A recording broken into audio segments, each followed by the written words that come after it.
it is now time to bow before Lord Retail, aka Jermaine Exum, the manager of Acme Comics in Greensboro, North Carolina. Welcome, my friend. Hello, it's just me. Good to talk to you again. I'm in that zone again where I hear you on the podcast so much that I'm not used to, okay, we're actually talking right now. This is a real active live conversation and not me just listening to you. So if it takes me a moment to respond, it's because I've forgotten that this is a live conversation. Fair enough. In advance of this, I was reflecting on our in-person and virtual interactions. And, one of the things that always stands out to me, and it's such a fond memory, it's the closest that I think I'll ever get to like a rock star moment. But the first time that I visited you in person at Acme, there were, I would say, maybe close to a handful over the couple of days that I was there, like a handful of people, your customers, who recognized my voice from the podcast. And that was the coolest thing. I was so excited. I mean, honestly, just to know that there were other people out there and people with no connection to alternate realities who were following this podcast and were invested in the saga of AR. That in and of itself was really, really cool. But then to just sort of be recognized like that was so much fun. I still remember that very fondly. You belong to the world now. You belong to the world. Your voice it rings out in more places than you'll ever realize. It's funny you say that, because I have thought about the fact that, you're a fellow podcaster. You do Acme Cast, the podcast for Acme Comics. And, so I'm sure you follow download stats and all that stuff. And so it's like, I have a decent sense of how many people are at least downloading the podcast. You never know exactly how many of them are actually actively listening, but I have a sense of how many people have downloaded over the years. And while I've heard from a lot of people over the past 6 years, there are far, far more I've never heard a word from, on social media or anything like that. And so it's like, yeah, I mean, like there's so many people out there who, just, listen, and it might be to whatever extent it's a part of their routine. I might never hear anything from them or have any interaction, but it's a part of, of their thing. And that's pretty cool. Yeah, you never quite know in many ways what the feedback is. Sometimes if a thing goes super well, you don't hear anything, and that doesn't mean there's anything wrong. It just means that in today's world, like if something's off, then you're going to hear about it. If something's going pretty well, you may not hear about it. That's probably true. That just like, to your point, that day, I remember the season 4 premiere of My Comic Shop History. The episode went live at midnight. And then I remember at around 8 or 9 a.m. the next morning, I was at work and I got a text from you. And you said, hey, just so you know, there's a commercial that plays twice during your episode. And the second time is over the conversation. And I was like, oh God, thankfully it took until that far into the podcast for me to make a mistake like that. And I ran home. That's the beauty of working so close to where I live. I ran home and I quickly edited and re-uploaded. But I forever remain grateful for you for listening as early as you did and giving me the heads up. Yeah, I would like to think that, there's somebody out there that if I, made some type of misstep, they'd let me know as quickly as possible so I could correct it like it never happened. Yeah, exactly. And so, I mean, the only people who, if you downloaded it right away as you did, then you do have that error variant of the show. But otherwise, anyone who downloaded after, that 9 a.m. mark, they'll never know. Speaking of hearing feedback, did Brian Michael Bendis ever watch My Comic Shop Country, which he makes a voice cameo in? Did you ever hear anything? I don't know. I will ask him next time I talk to him. But I don't know. I don't know which comic book creators may have seen it.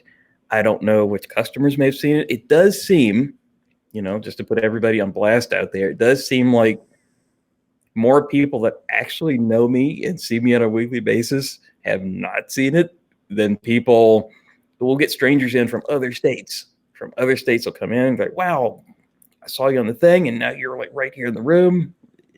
It's amazing, but it's also like the more people that see me in the store on a regular basis, maybe they didn't check out the thing.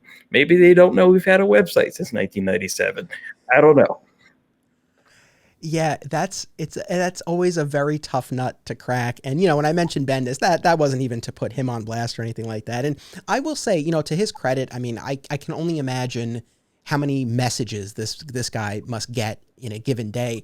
And I reached out to him when the movie came out because I, you know, through you had gotten a screener to him, and but I also did my own outreach when it came out. And to his credit, I mean, he wrote right back to me. This was, I think, over Instagram. Like he wrote right back to me. It was so nice. It was really cool just to have an interaction with him. And I told him how much, you know, I've enjoyed his work over the years. And I think I sort of, what I said to him was, you know, your comics have brought me such enjoyment and entertainment that I hope you get a chance to watch the movie. And if it can entertain you for, you know, 85 minutes, you know, that would really be an honor as someone who's read, you know, his comics, you know, so much over the years. So I hope, you know, if he has, or, you know, if and when he does that he enjoys it. Well, I made a social media post this evening saying that I would be recording with you and reminding people there's an Acme Comics podcast and there's a documentary, and he did like that post. So, That's you cool. know, without Brian Michael Bendis, there is no Lord Retail. That's right. That's right. So It was on his message board that you originally came up with the first time you really used that name. yeah, and his message board allowed me greater contact with publishers and getting into contact with creators like Jonathan Hickman super early in their careers. Like it really opened a lot of doorways for me. So without that, you have something, but you do not have Lord Retail. Part of the Lord Retail origin story. It's no, it's really cool. And going back to your point though about, you know, not knowing, you know, exactly which creators and, you know, might have seen the documentary. Yeah, it's interesting to me. And I don't want this to come off as sour grapes at all. Like I honestly I'm so grateful for everyone who has watched and who has talked about it on social media. I mean, I think that word of mouth goes so far, and I think it really has helped a lot, you know, in terms of, you know, just raising the awareness. So I'm immensely grateful to everyone who has watched and everyone who's posted about it. And I certainly don't feel like I'm owed anything. That being said, and I want to get your perspective as a retailer.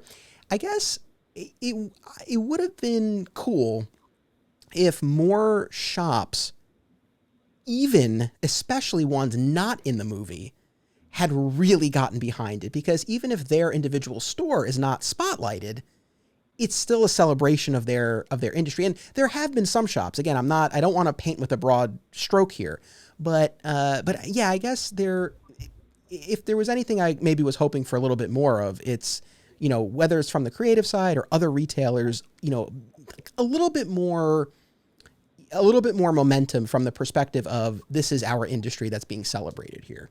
Does that make sense? Well, if I may speak frankly, which is why you talk to me, I guess, comic book stores can be weird places sometimes. And sometimes reactions and support and momentum, as you say, is not a quick thing. Sometimes, you know, what do they say? Like a battleship doesn't turn on a dime, but neither does a really tiny comic book store. They don't turn on a dime either. They really don't.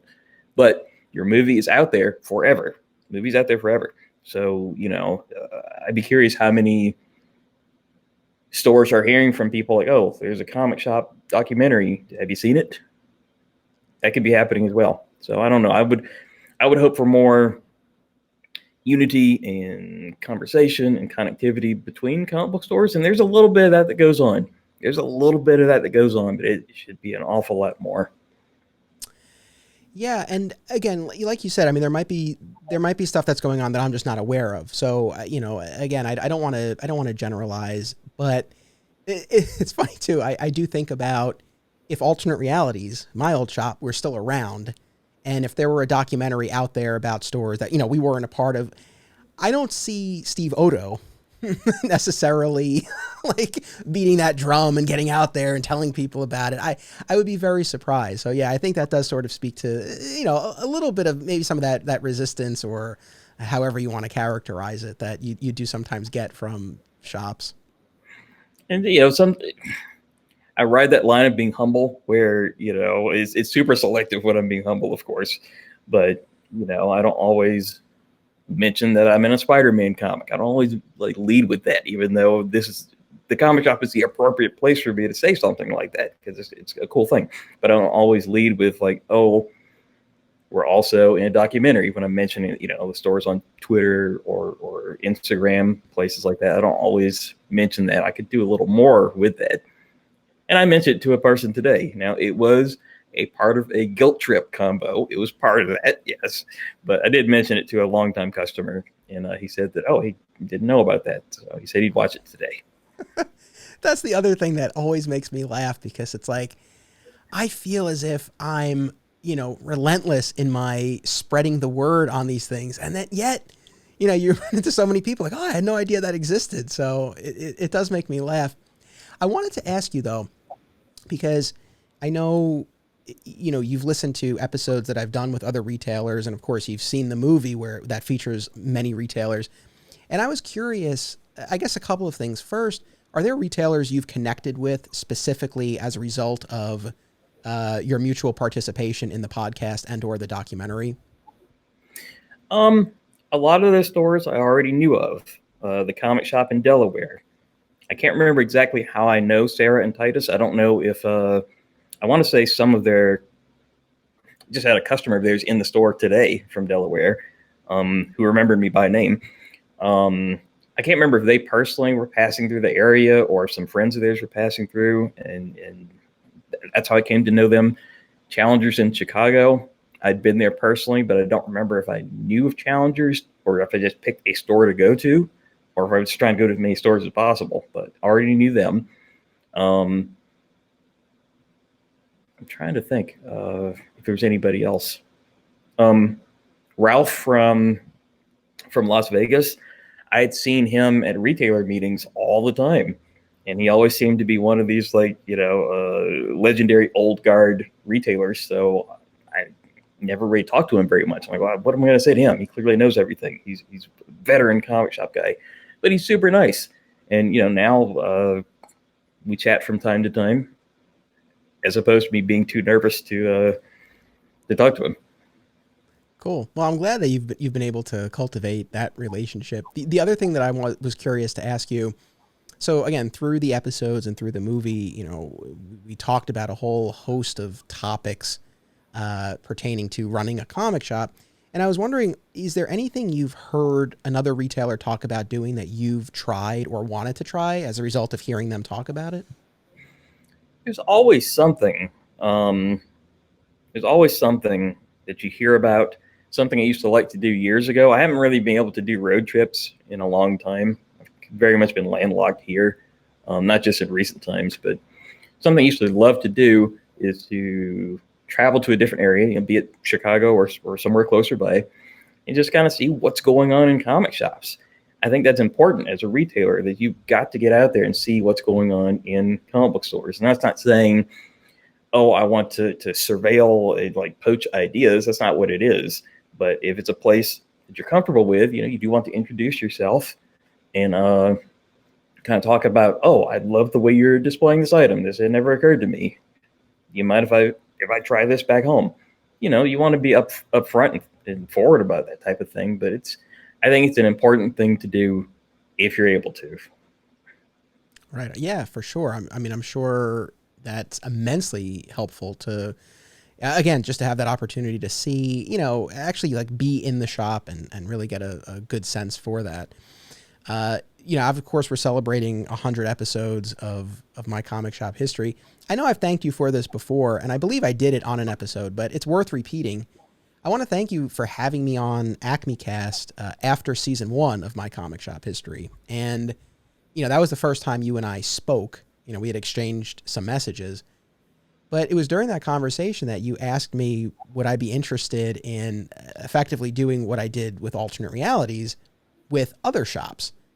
And, the thought had certainly crossed my mind, but it wasn't something that I don't know that I even felt qualified for or interested enough in, because everything that I had done on the documentary and podcast front was so married to my shop. And so the idea of doing that with others was, it was something that I really had to kind of wrap my head around. But the fact that it was something you were interested in and you were excited for me to potentially do, was definitely one of the factors that really got the wheels turning and set things in motion for what would ultimately become the future of the podcast and the documentary. So I really want to thank you again for that podcast conversation. That was actually pretty formative.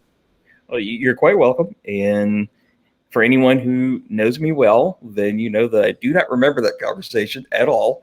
But I have been told that from time to time I will offhandedly say something important, like, "Hey, you should do this thing. You should slice the bread before you sell it to the customer. Maybe they'd like it already sliced." Just some offhand comment that ends up being a thing. So it's not that it doesn't mean anything to me, but sometimes a thought will pop into my head. I'll articulate the thought to the person, and I'll just be on my way. But maybe they held on to that thing, and they did something with that thing, and that's definitely important.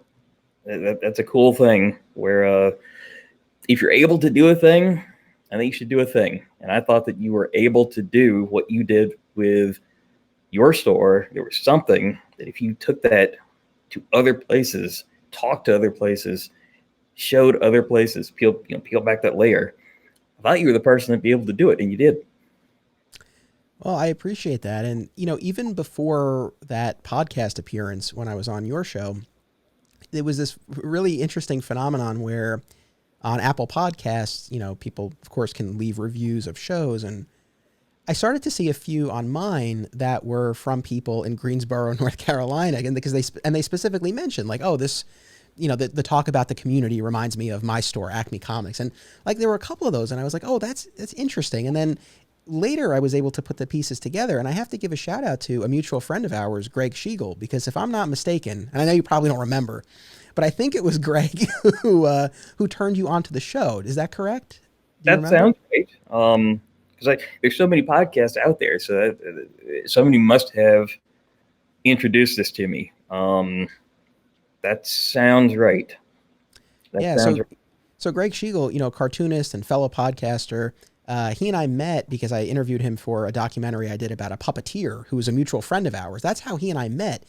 And when I was first thinking about doing a podcast, he was so gracious. He sent me the most helpful email that like broke down what a podcast entails, what types of equipment I was at the very, very beginning of all of this. And he sent me this guide that proved really, really helpful.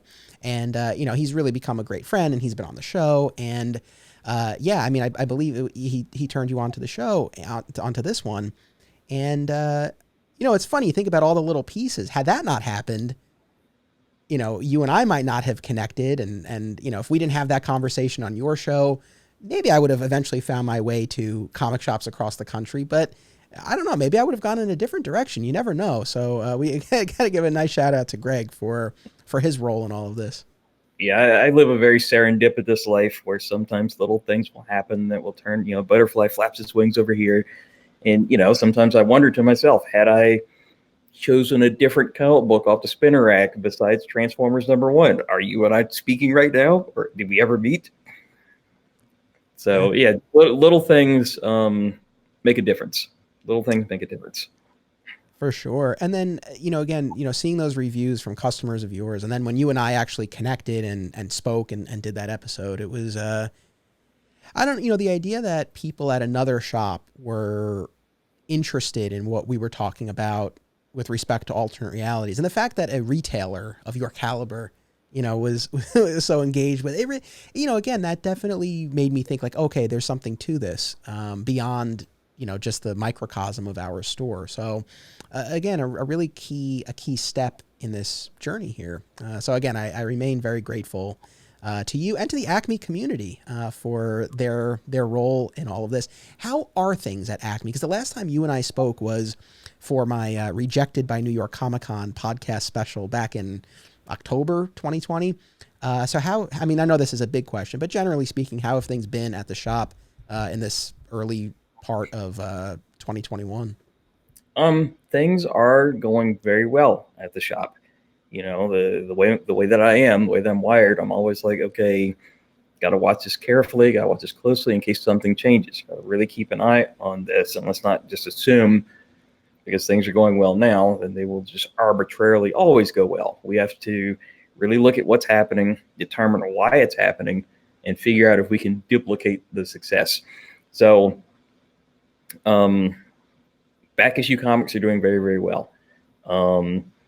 Vintage comics are doing very, very well. They're doing so well that as I look up onto our back wall where you keep your more expensive vintage comics, I'm counting there are 7 books up there, nothing over $75. Everything else is gone. Everything else is gone. There's a couple of signed books up there just to sort of fill out the shelf, but things are selling, which is good, success. But some of these things we can't do a second time, and that worries me a little bit. If we just sold this $700 Transformer, I can't do that again. We don't have it. There's no access to it. If we sell, the $300 prototype Sergeant Rock character from our RB at War, we can't do that a second time. So that concerns me just a little bit. New releases are doing very well. Graphic novels are doing very, very well. There's strong community support. Just today, again, customer from Delaware. We had people in from West Virginia that loved the store, left with several statues. Things are going well, and I think that we are representing the material well. That it's not just entirely, if you have stuff, we'll get stuff. I think that we are still presenting what we have in a attractive way, and we're being good representatives of the comic book industry as far as, you might like this graphic novel, or take a look at this item over here. Let me tell you a little bit about it. Then, I'll let you make a determination about it. So things are going well. I just want to make sure they continue to go well here.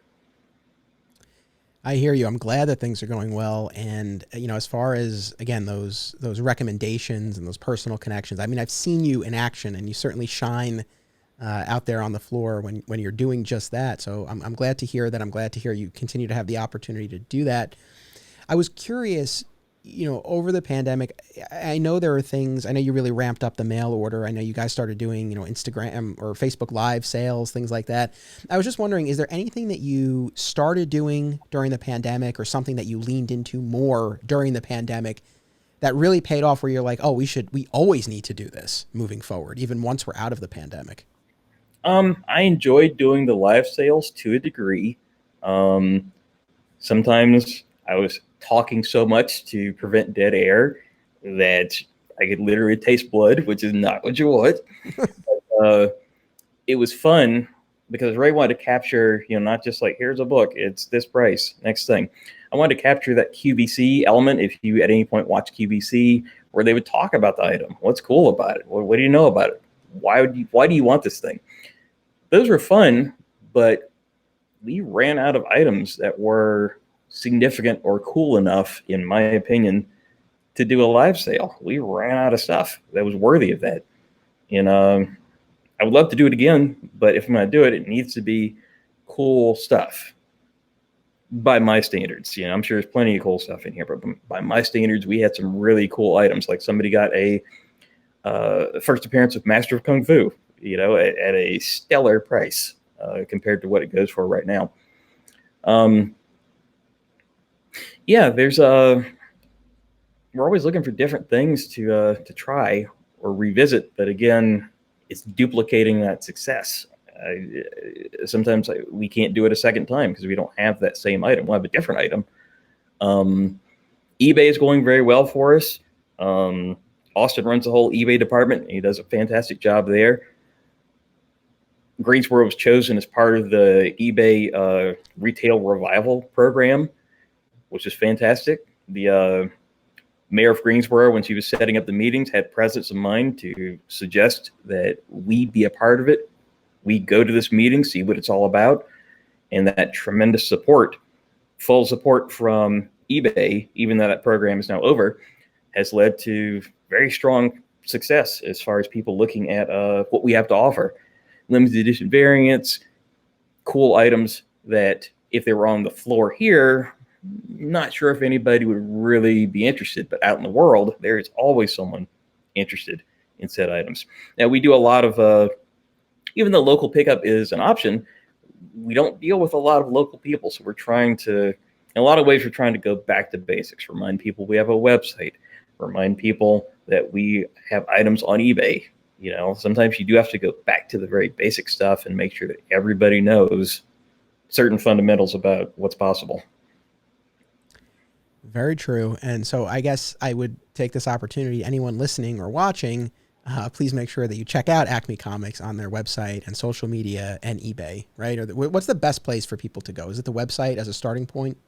Yeah, if you go to acmecomics.com, there's, of course, links to everything. We have exclusive products. We have a T-Fury link where you're going to see something new and cool shortly, as far as if you keep up with Acme Comics stuff. That's the best portal. It's updated weekly. It's been updated weekly since, I'd say, 1998. It's been updated weekly.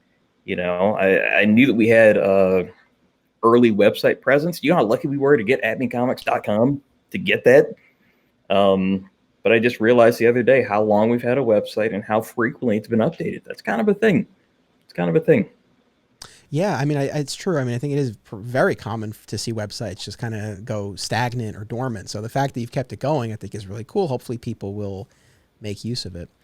Listen, thank you very much, again, for all of your support and participation, and for being here for the 100th episode of My Comic Shop History. I look forward to future episodes. You know, so now you've been on the original two-parter we did when I first visited North Carolina, our Rejected by New York Comic Con special, this episode, the documentary. So that's a good handful of times now we've done this. What's your comfort level with what you and I do at this point after all of these? And I mean, some of them have been more like true interviews. Others like this are more of just a conversation. But what is your comfort level now after these various interviews that we've done? Well, you know, it's not easy for me to talk about myself. It just isn't, even when sometimes it's appropriate for me to talk about myself in the store. And I struggle with, if I don't talk about these things, who will? So in that way, it's still difficult for me. But fortunately, you're a friend. I know you. So it's like I'm just talking to you, and I'm not talking to the whole world. But that being said, maybe you could curate a best of Lord Retail, like special, link tree with our interactions. I'm mostly kidding, not entirely. We'll talk about it after the show. We could do something like that. And I have a feeling that people will be hearing you on the show again, perhaps next year. I think there's some stuff that might be great fodder for us to discuss. And I'm always happy to talk to you. And, I don't know, the next time I'll get down to North Carolina or when you might come up to the New York area. But hopefully I'll get to see you in person again in the somewhat near future. But if not, at least we can do it this way and stay connected. That would be wonderful. It's always a pleasure to talk to you, and we have so much more to talk about. We have so much more to talk about that you're going to be like, why didn't you tell me any of this years ago? But yeah, please give everybody my best, literally everyone in your home and beyond. Give everyone my best.